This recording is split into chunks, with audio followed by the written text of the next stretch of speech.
আমি সবসময় সিনেমা করি বাংলাদেশের জন্য, বাঙালির জন্য। এতক্ষণের আজকের যে কনভারসেশন, আজকের যে ঘটনাগুলো আমি দেখলাম, আসলে ব্যাপারটা হয়েছে কি, আজকে অনেক বছর আপনাদের সাথে আমার জার্নি, আপনারা কিন্তু দেখে আসছেন। আমার অনেক সময় এমন হয়েছে যখন নাকি একটা ভালো সিনেমা, একটা বড় সিনেমা আমি প্রেজেন্ট করতে গেছি, তার ম্যাক্সিমাম সময়টাই কিন্তু আমাকে অনেক বাধার মুখে পড়তে হয়েছে। ম্যাক্সিমাম সময় কিন্তু দেখা গেছে কিছু মানুষ একত্রিত হয়েছেন, রুখবার চেষ্টা করেছেন, কিন্তু আমি তো আসলে তাদের জন্য সিনেমা বানাই না, তাদের জন্য সিনেমা করিও না। আমি সবসময় সিনেমা করি বাংলাদেশের জন্য, বাঙালির জন্য। আমি সবসময় চেষ্টা করি বাংলা সিনেমা কিভাবে পৃথিবীময় ছড়িয়ে দেবে।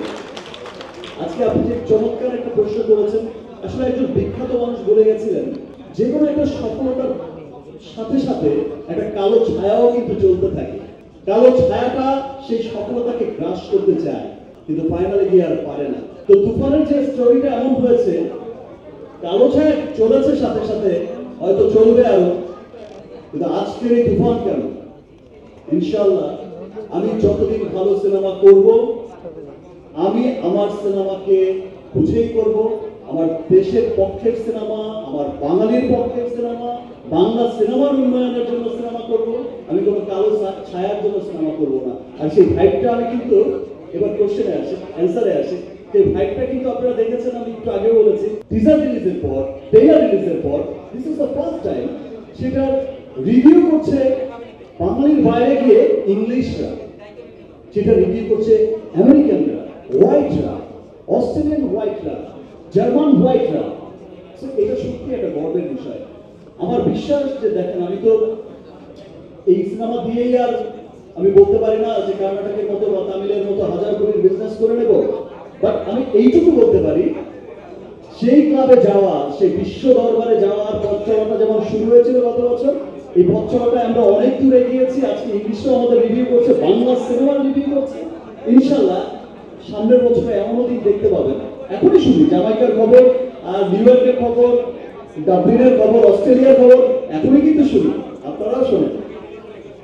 ইনশাল্লাহ তুফানে গত বছরের চাইতে বেশি নিউজ শোনা যাবে ইন্টারন্যাশনাল, তার সাথে এন্টায়ার মিডল ইস্টের একটা ভালো নিউজ শোনা যাবে, এবং আগামী বছরগুলোতে এর ধারা অনেক অব্যাহত থাকবে এবং অনেক দূরে এগিয়ে যাবে।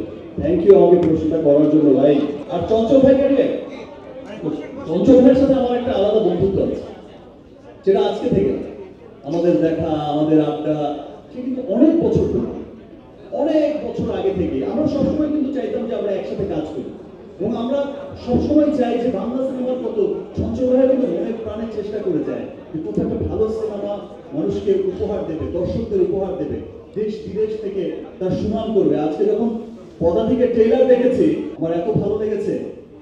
আমি কলকাতা শহরে বসে যখন নাকি চঞ্চল ভাইকে নিয়ে কথা বলছিলাম, মানুষের এত ভালোবাসা দেখেছি, পদাতিকের গল্প শুনেছি, আমার সত্যি চঞ্চল ভাইকে নিয়ে, ইয়েস চঞ্চল ভাই আমারই বন্ধু, ব্যাপারটা এমনই ছিল।